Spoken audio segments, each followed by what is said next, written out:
বলো কেমন কি কাট চাইছো তুমি? বাটারফ্লাই কাট অ্যান্ড সামনে একটা বারবি থাকবে। আচ্ছা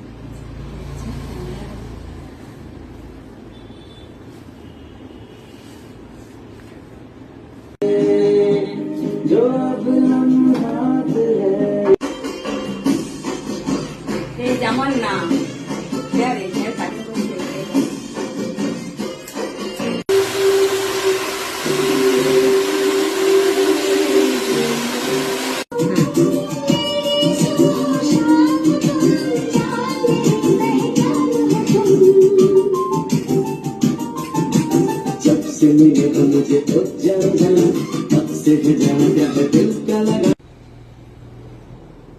বলো আমার কাছে হেয়ার কাট করে তোমার কেমন লেগেছে? খুব ভালো, তুমি যেরকম চেয়েছো সেরকম হয়েছে সেটা বলো। খুব ভালো, খুব পেশেন্সের সাথে কাটো, এটা হচ্ছে সব থেকে প্লাস পয়েন্ট। হেয়ারটা কেটে খুব হেয়ার কাটটা ভালো লেগেছে।